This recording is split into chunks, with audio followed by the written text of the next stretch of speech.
Welcome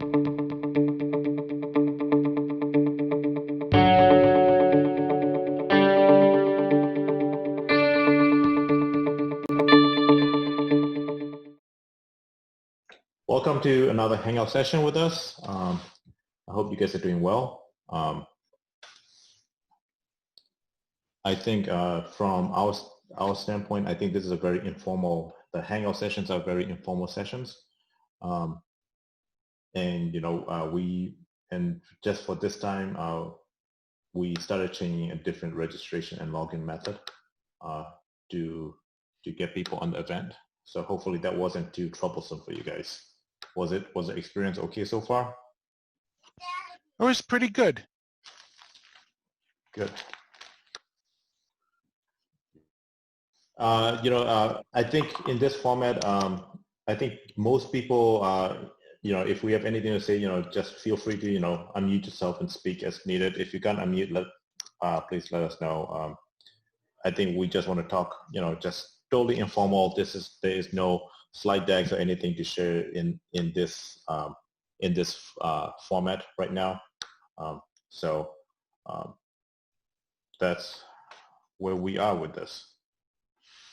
Lwin, do you want to start off with some of the stuff?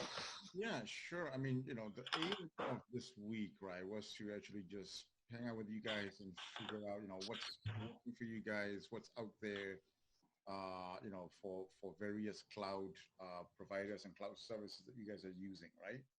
Obviously, me being, with a lot of Microsoft background, right? A lot of my bread and butter has been on typically being on, how should I put it, on Microsoft, right? However, we've been venturing out and doing other various things on, Azure, on Amazon and Google as well, we just want to see what other people are doing, right? Like what's out there, what's working for you guys, what's not, right? That, there are pain points obviously that we all face, and see, what people are thinking, right? Things like, what's your thought on things like, let's say, container services, right? That are out there, right? How is, have you guys, play around with, or are you using it on daily basis on, things like, Google, right? Because that's where the, container stuff, that kind of stuff, right? Personally, I've been using a lot of, like I said, right, Azure and a lot of things on container. We venturing into that a lot for the last year or so, right? There are pros and cons to that. There are pros and cons to, maintaining it and patching it, as well as, getting costs down at the same time, right? There are other headaches that come along with it as well, etc. So I just want to see what other people's thought are, what people are doing. That's the gist of it, right? I just want to see, what people are having in the community, and if there are any recommendations that you guys have as well. And heck, even for us, right? For the code camp moving forward from current platforms and stuff like that too. Anybody? Let's go around the room if that's the case. Let's start with Jim, since you're the first one that is non-organizer based that spoke up. Let's start with you first, Jim. Sure. So I'm Jim Schubert. I work for Accenture here in Chicago. I've been there for 9 years now. We started a container journey 3 years ago. So we had a lot of legacy .NET applications that we were looking to, do something with, that we weren't going to be able to re-architect them. We weren't going to modernize them a whole lot. They're more lights on support type apps. And so we went down the route of Azure Service Fabric. We wanted to run a centralized container platform so that everything got done consistently. Security was done the same way. Base images were all used the same way. How people updated their base images. So we went down that path. We got about 30 apps in containers on the platform. And then we've also gone down, well, when we first established that, container security was top of mind. So we looked at Twistlock. They weren't ready for Service Fabric. We went with Aqua, and we've been using that successfully. And one of the key things is, as I finish off on what we're doing is, we're cross cloud providers. So we're in Google, we're doing Kubernetes, we're doing Amazon, we're just starting to go into ECS, but we have a bunch of stuff already on IaaS running Docker, and we're able to use the same platform across for container security, which was a big deal because we didn't want to have to do 3 different implementations. We didn't want to have, well, this cloud provider only does the registry, this cloud provider does, runtime and stuff like that. So it made it really effective for us. Like when we said, okay, we got this down for Windows, let's tackle Linux and Kubernetes and Google. And then, hey, by the way, a bunch of people installed Docker on their servers and they're just, have no idea what they're doing. Really, they're experimenting, they're innovating, but, it's got to be secure too. So we're able to, protect all 3 cloud platforms with one provider.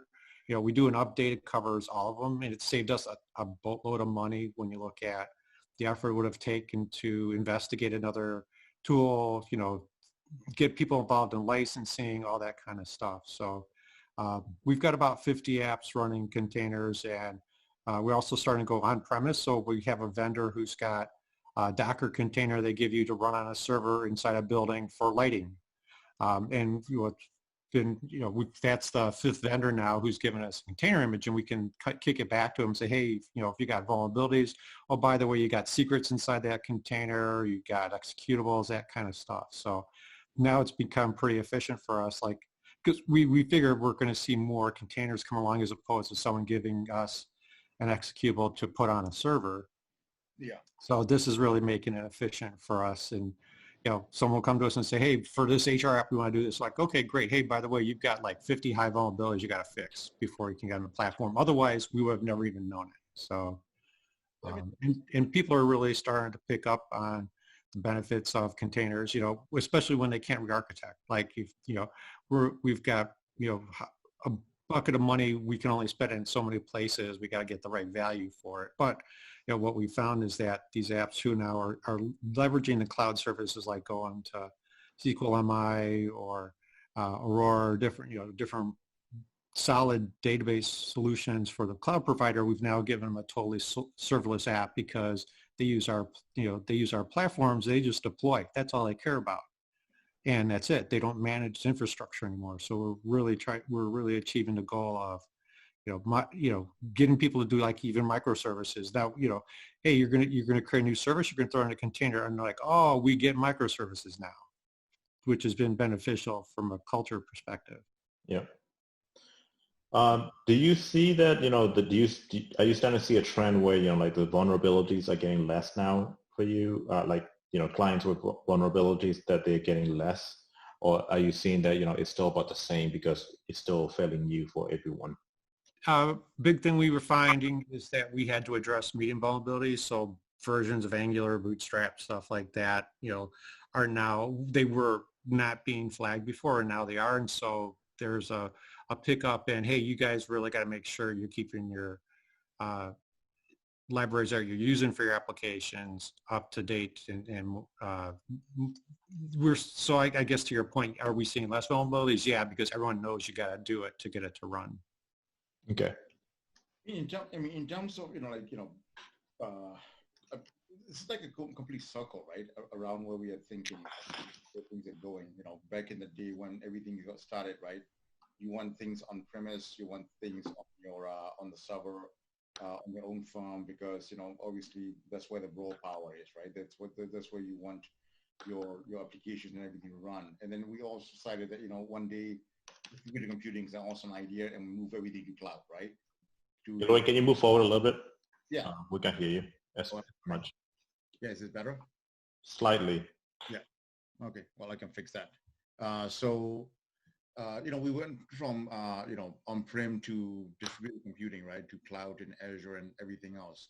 And then now we're seeming like because there are multiple cloud providers, right? One of the things we're now looking at is containerization of various services, right? I love the past solutions, and so on and so forth, right? Is, in your guys' opinion, right? It's is this whole containerization sound more like an IS solution, or is it more of a cross between PaaS and IS, and is more of a interesting hybrid that is going to be, longer run? I mean, a lot of the clients that I have, right, uses containerization for a number of reasons, including I can take my, sandbox and, go home with it, right, type of scenarios. I mean, what are your guys' thoughts on that? I mean, where do you think this is going to in the future, right? Mind you muted. Before we do that, let's go around the table, and I think we just started off with Jim. Let's go next to Olivia, and then we'll go to the we'll keep going after that, right? So when you're done, just pick the next person, and then we'll go around the table and make sure that everybody gets a turn to speak on this. Yeah. Thanks.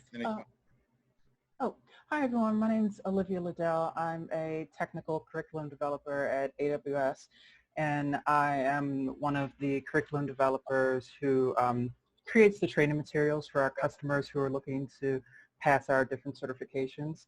I'll say I'm not a containers expert, and that's actually why I'm here, because I specifically develop our courses that are at the Cloud Practitioner foundational level. If any of you have taken that course where it's like, welcome to AWS, here's like 60 different services you've never heard of before.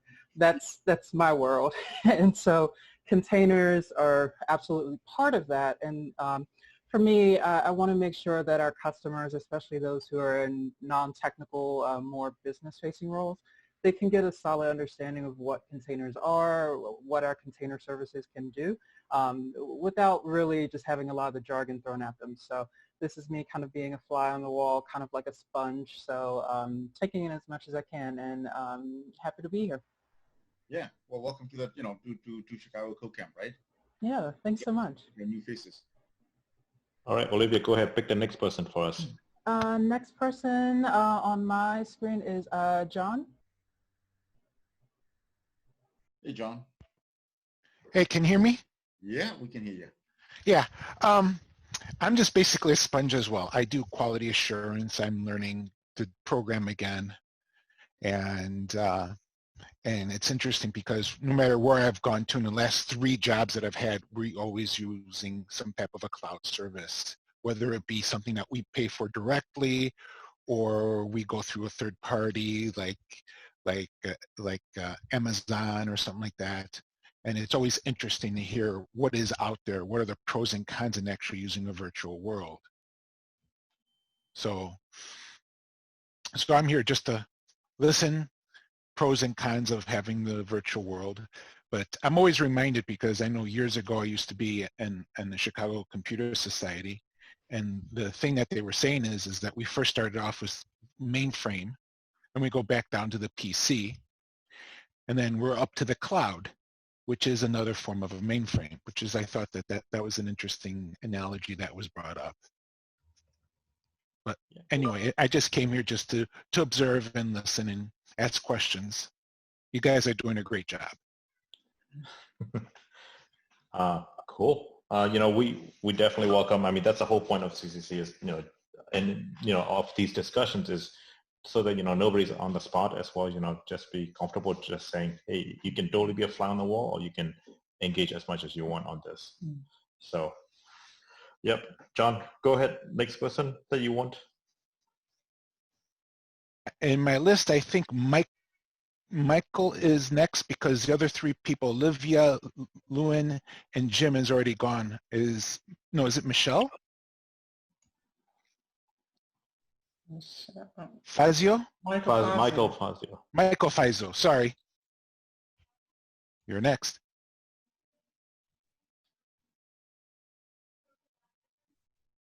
I think he's actually one of the organizers. So and I think he has to step away for us. Okay, then Dominic. Yep. Hey, Dom, are you there?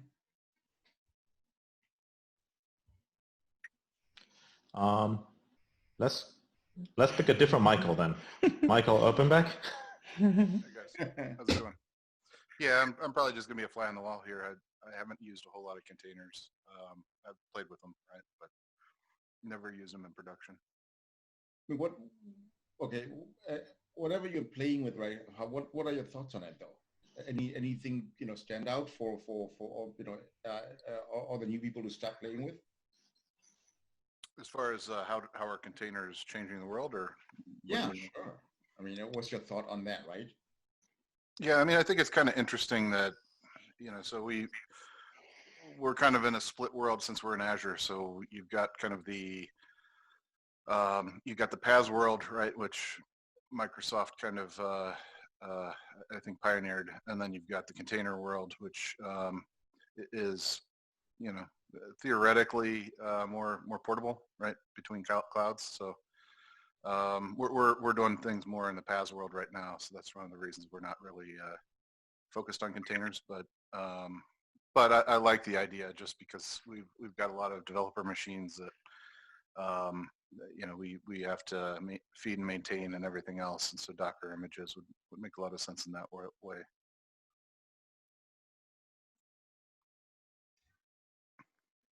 Yeah.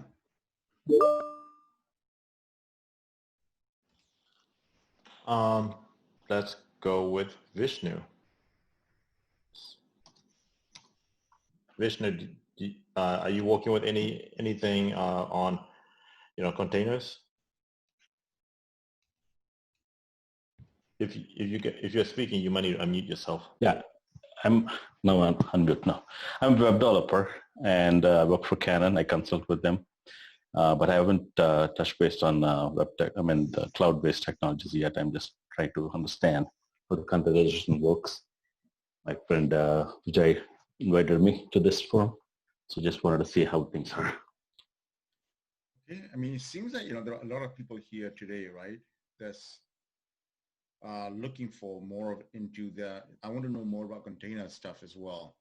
This could become another topic for us that we can actually get deeper into. Is everybody okay with that? If that's the case, I mean, it won't happen today, right? It will have to be, we'll have to pick a speaker and perhaps get a deeper dive on container rather than just talk about it as well. I mean, seems like a consensus is there.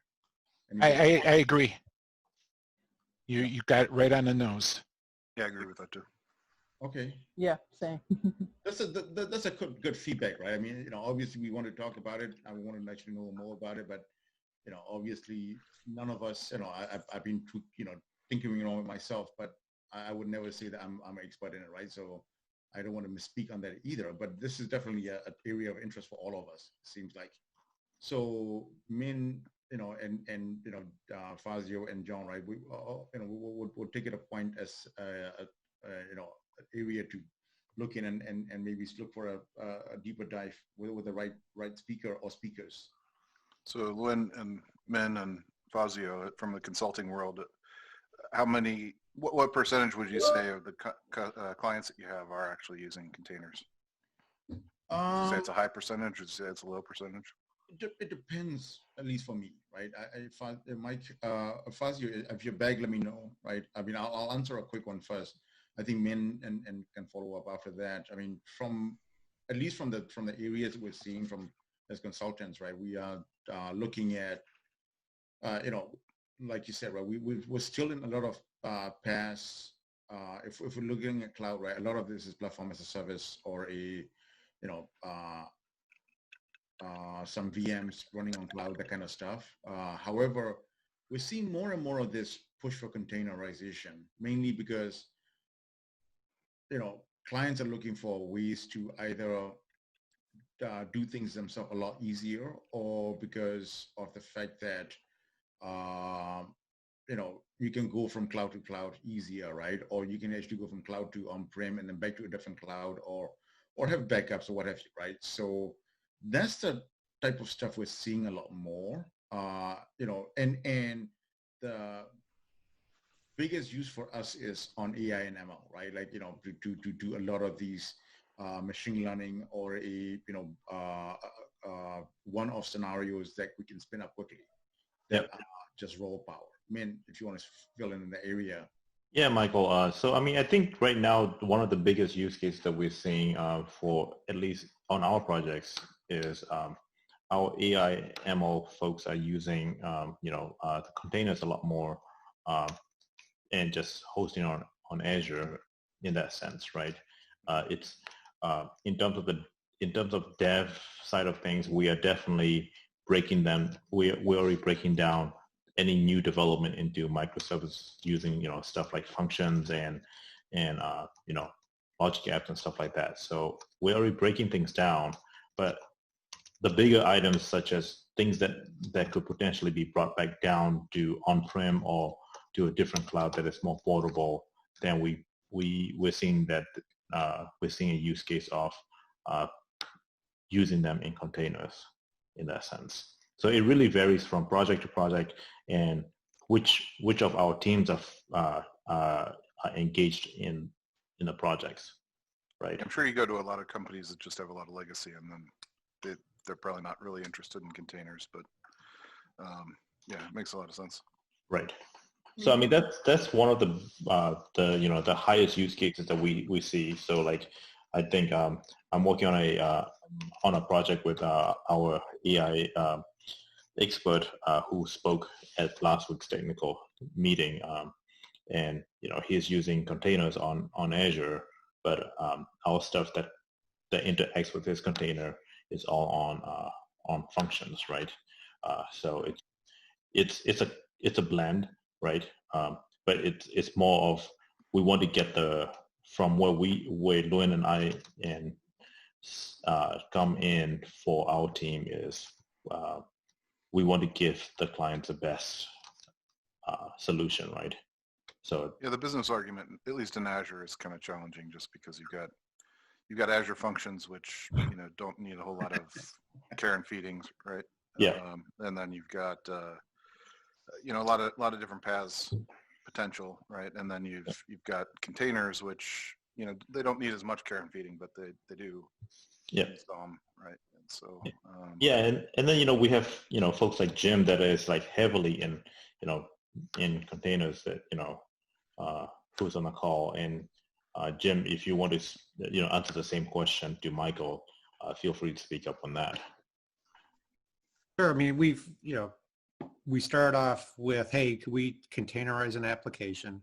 We ran it on Docker Enterprise. At that point in time, our information security folks said Docker Enterprise wasn't secure enough to meet their standards with SAML integration and stuff. And this was 3 years ago. So we said, okay, can we go to Service Fabric running it in Azure and run the same application with no modifications? And sure enough, we could. And then we went over to Amazon ran it in ECS, and same deal.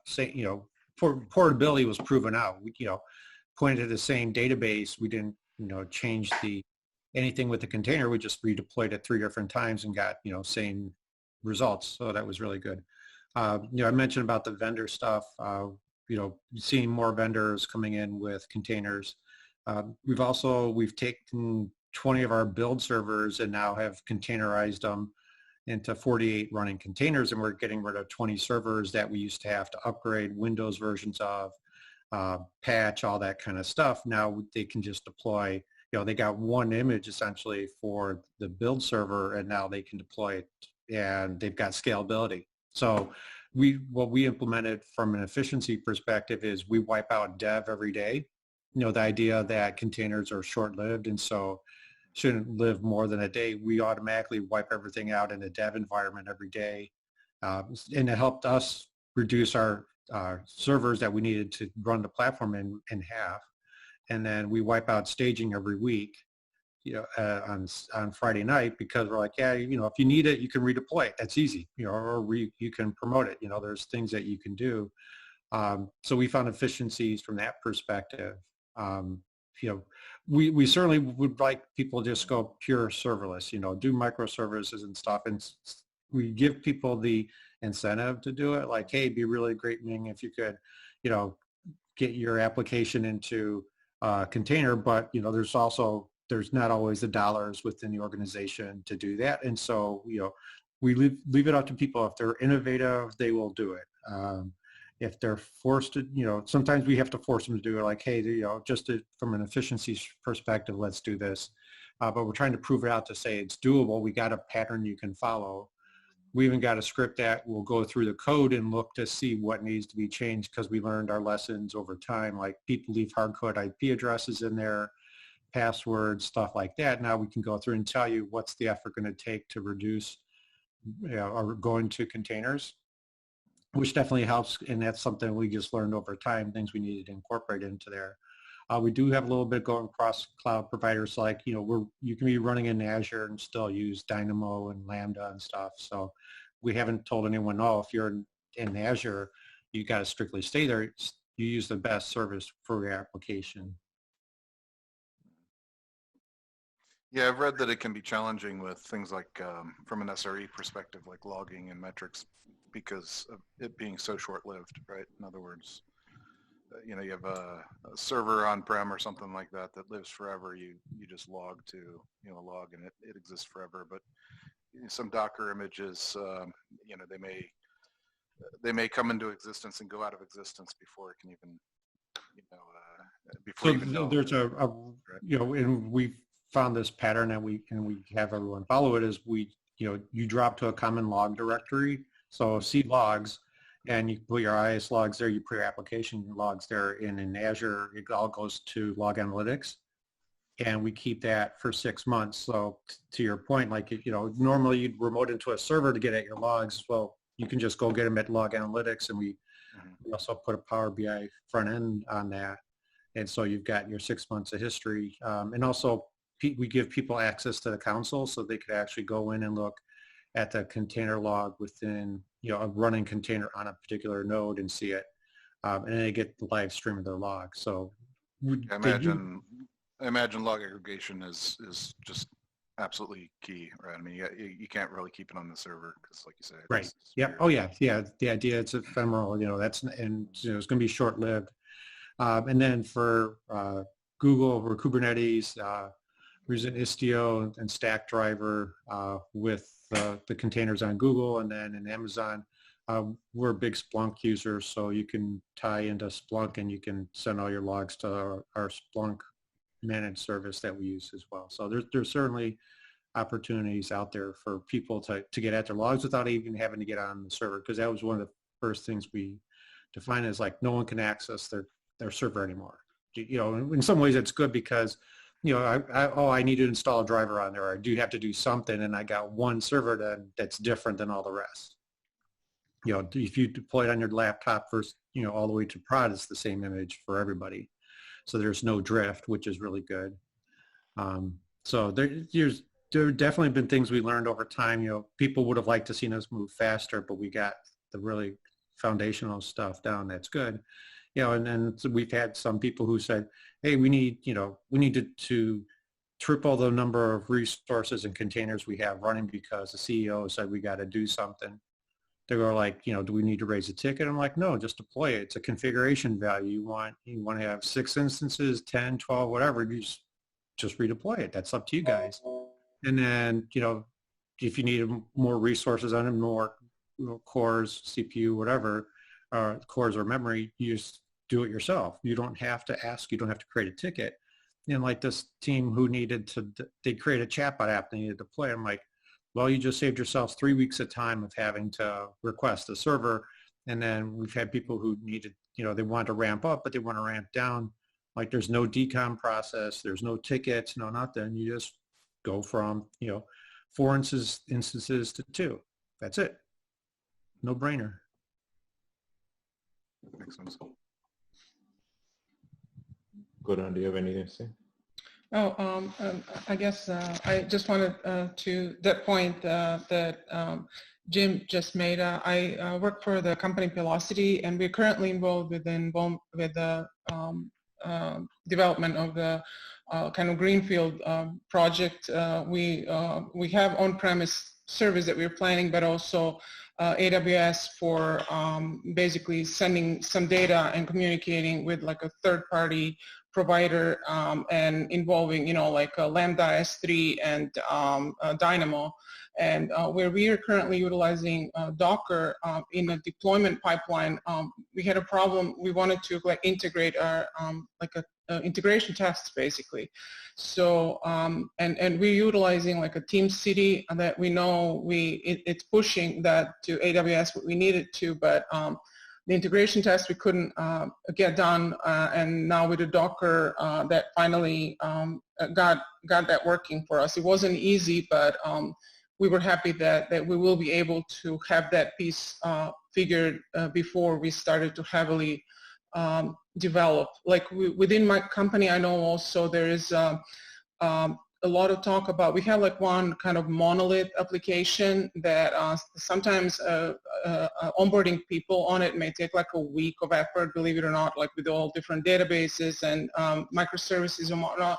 So having that all containerized and ability for people to run it just out of the box that way would be like a huge help that right now it's being considered for us. And I know like also people use containers a lot for just trying different stuff that they don't want necessarily bring into on a development machine. So that's like another option. Just for logging, I also want to say that quick. We're utilizing for like because all of that infrastructure that is on AWS, we're integrating with like Elk, like the structured logs, and we are able to see those on our side. So it's not like where we need to log into the remote machine, but just wanted to mention that as one alternative.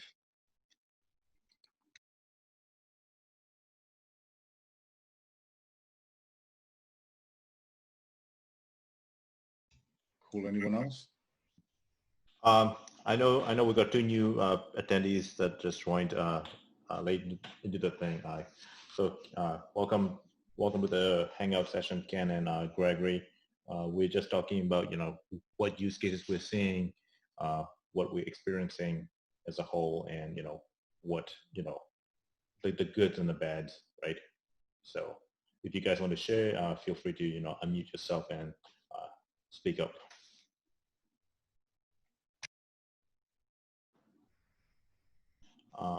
Lwin, I think you actually had a question earlier.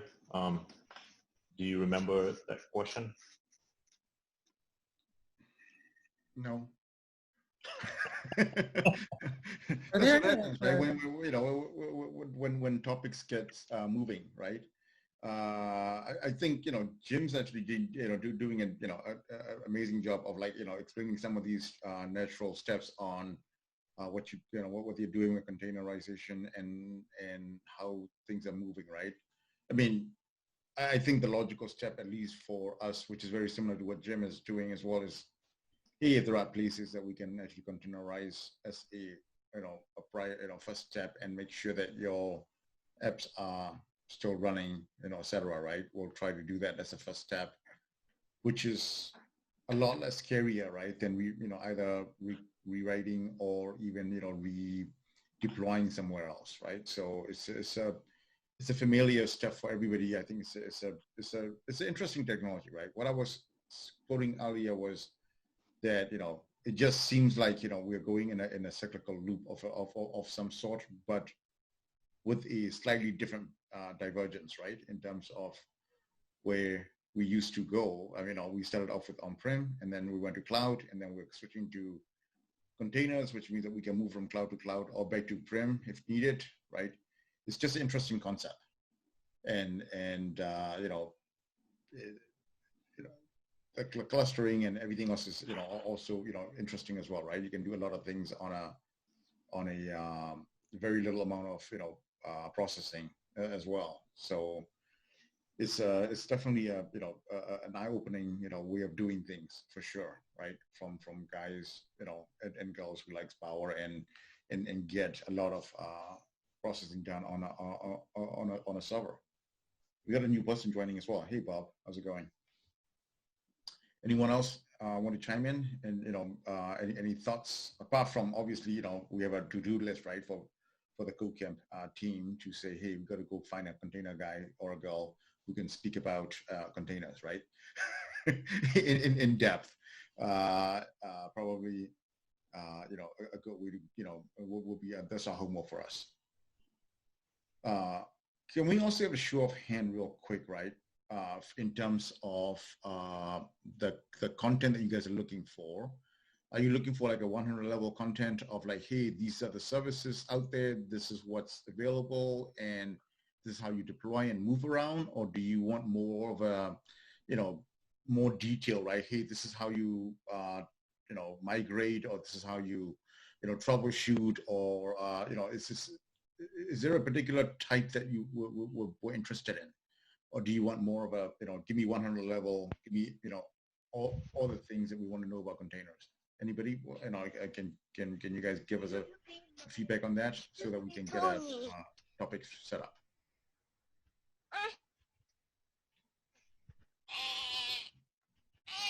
John, Olivia,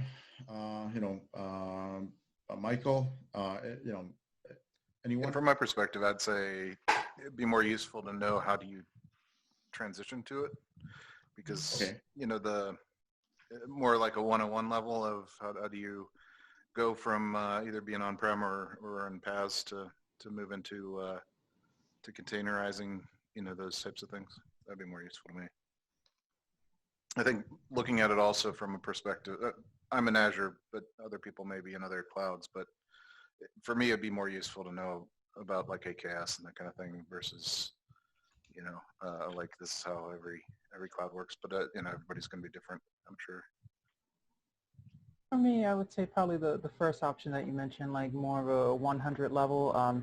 Just in my role, that at least not as far as I know, they're not expecting me to be a container expert yet. But I definitely do want to know as much as I can so that I can straddle that line between knowing how to give our customers, the non-technical ones, this understanding in terms that that's accessible for them without going too deep in the woods for them. Okay. For me, I think I need to, I'm more like maybe a 150 level as opposed to 100 or 200. My feet are already wet and doing a little bit of work, but not as much as I probably should be doing in containers. But I know enough to be dangerous, but not enough to be able to get out of some of those dangerous situations. So I could think that's definitely an area in my skill set that I need to enhance and brush up on more. But knowing a little bit more than just saying, hey, this is Azure, or hey, this is AWS, or hey, this is DigitalOcean, or whatnot. It'd be nice to know a little bit more about saying, hey, you can build your Docker image or your Kubernetes image to do something specific and link them together. And this is how you would do it on Azure. This is how you would do it on AWS. This is how you do it on platform Foo using tools bar or something. It would be a little bit more, at least for me, beneficial than just strictly a 101 primer on one specific platform. It'd be nice to be able to see some of the differences between them so we can choose which ones are going to be good tools for us versus just whatever the corporate line happens to be on a given day.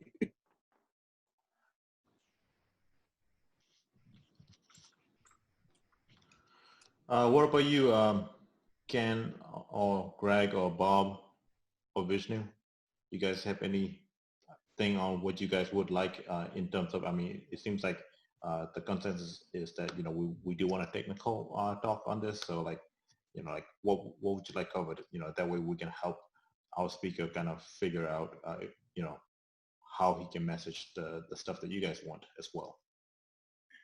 Yeah, I'm fairly in the basic end of containers. I've just been playing around with them. I like them for like spinning up some deployments and having an isolated environment that I can set up that doesn't interfere with whatever's on my my computer at the time. I've been doing even some WordPress sites, and I've been using containers for those to play around with them and get them set up. And it's nice that I don't have to go and set up a whole WordPress environment and worry about interfering with my Visual Studio environment, or set up Apache and worry about how it conflicts with IIS or the various servers. And so I've I've mostly been using it for that. I haven't used it too much in deploying yet, although I have been looking at that. I use more Azure than the other services, but yeah, it would be interesting to see how that works as far as, building it locally, getting everything set up, and then actually, being able to deploy it to a server. I've just started playing around with like volumes and stuff, so I can understand how I can keep changes I make saved even when the image gets shut down or brought back up. So that was very handy because I was losing all my work when I would shut down the image, and I finally figured that out. So yeah, I'm fairly new at it. So definitely an earlier level of understanding containers and overall how they work would be a great benefit for me. I'm in a similar position. I'm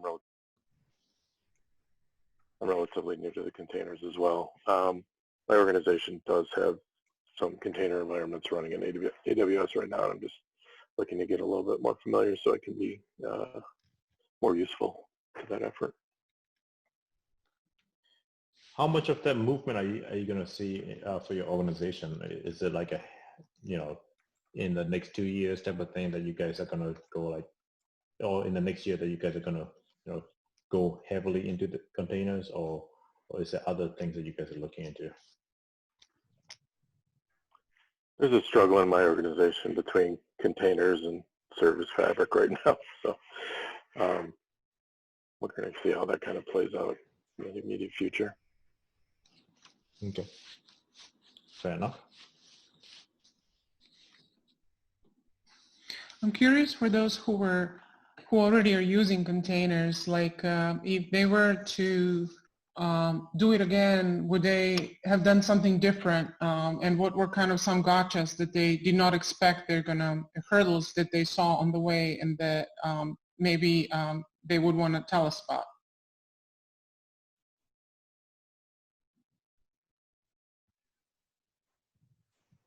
So at least from our perspective of using containers, it was getting the idea of understanding the tech that teams had in their applications. Everyone's going to say, oh, no, my code's pretty good, no problems with it. We found that in there. We found stuff that, people had web applications that were just barely performing enough. They throw a gig worth of data into memory, and then they try to do it in a container, and it doesn't work. It wasn't responsive enough and stuff.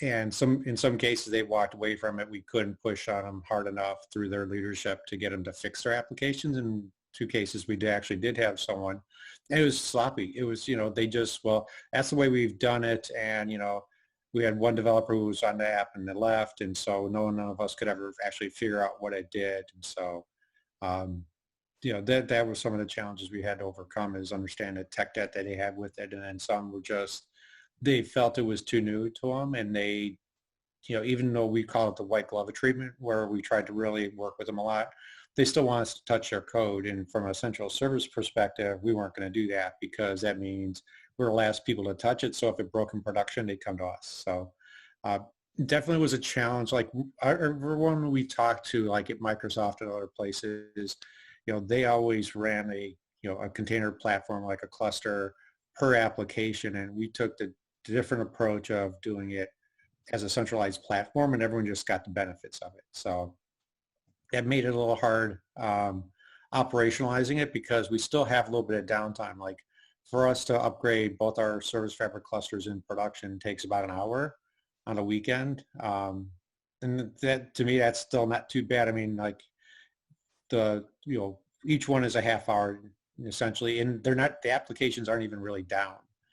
Because containers are moving around and stuff, so as a node is getting updated, like we did a Service Fabric upgrade, there was no downtime for applications. Service Fabric handled moving the containers around and stuff.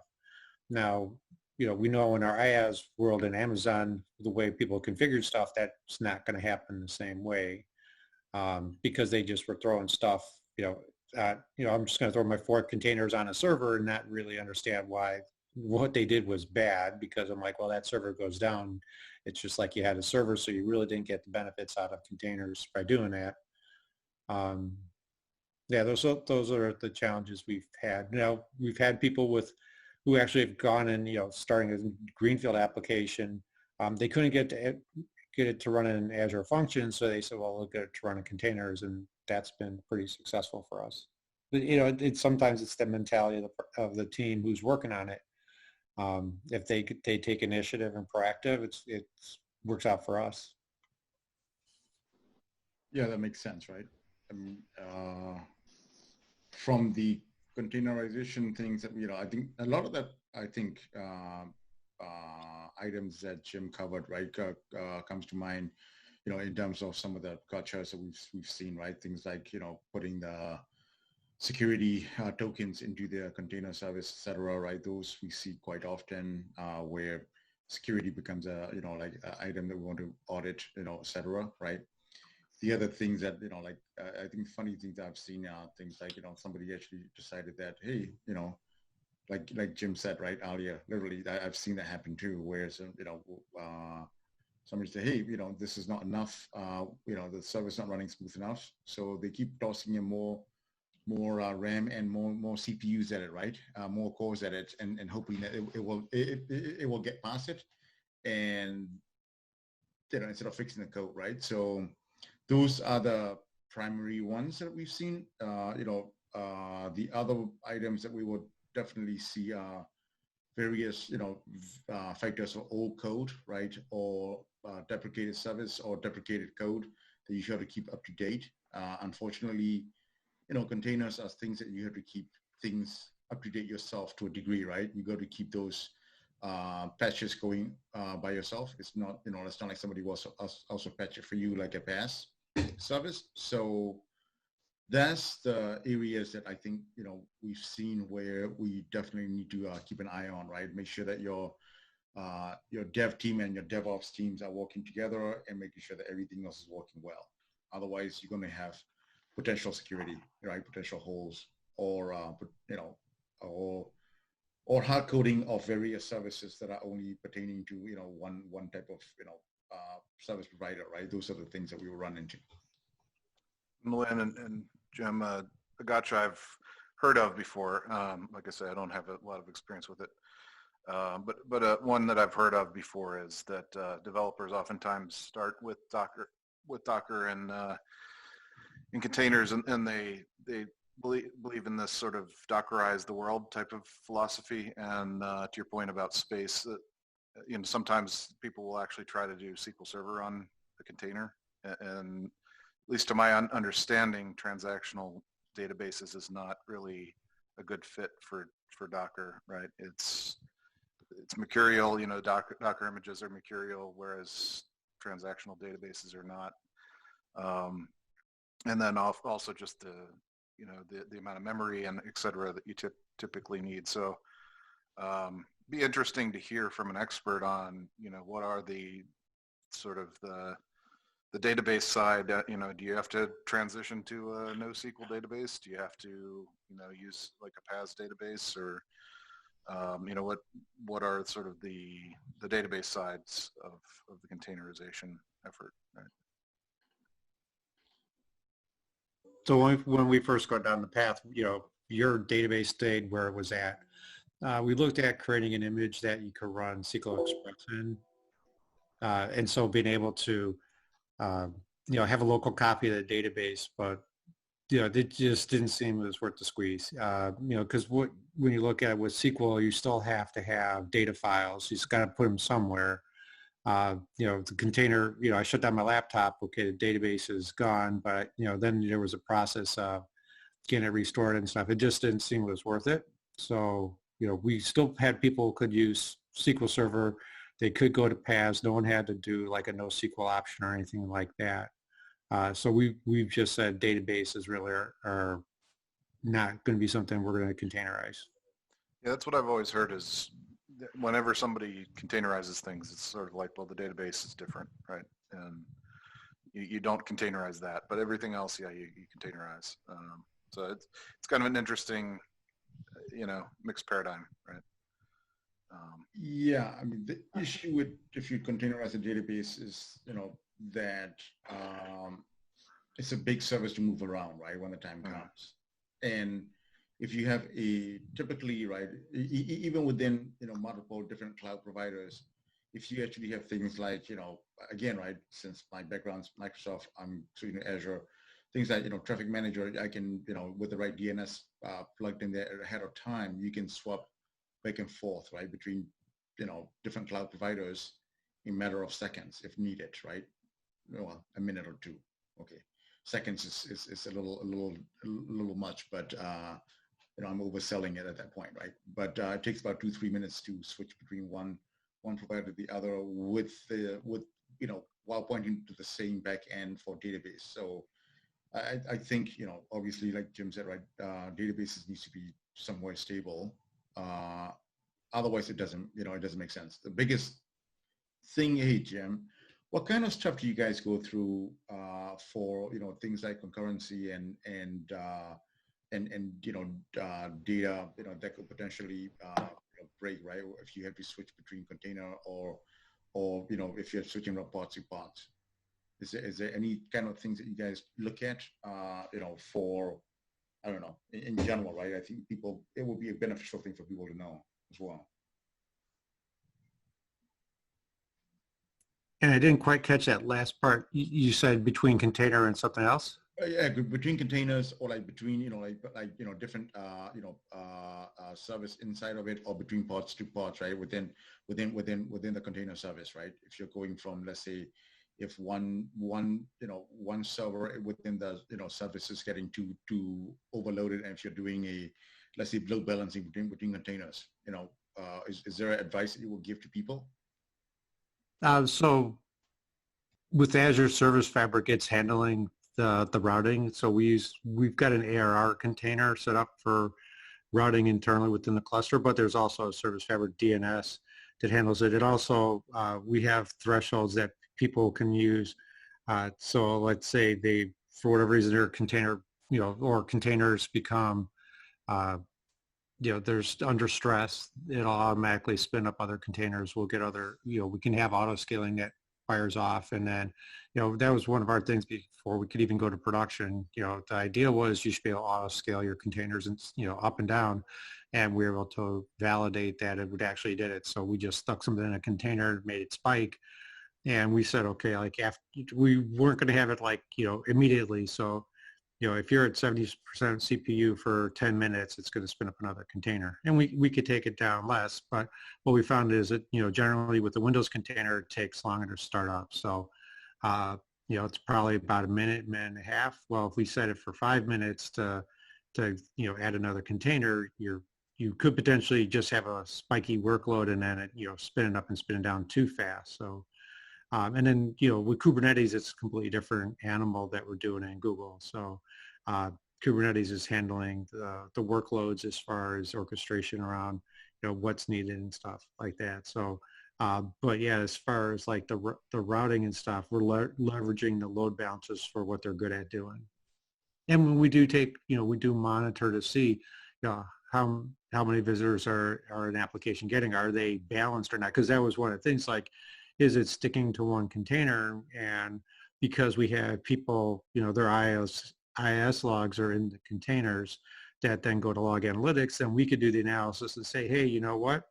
They're perfectly balanced, like within, 10 users of the other container that's running. So what we validated is that it just didn't stick in one container.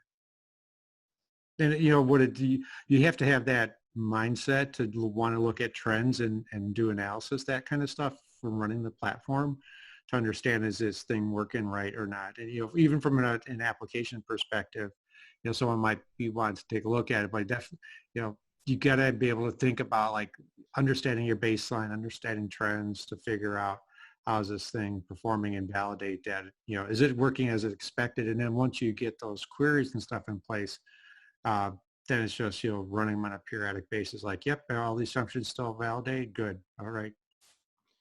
Hey, Jim, since you kind of go back and forth right now, in terms of between, you may have a slightly heavier, feel on Azure services, but like, you definitely swing, weave back and forth between different providers.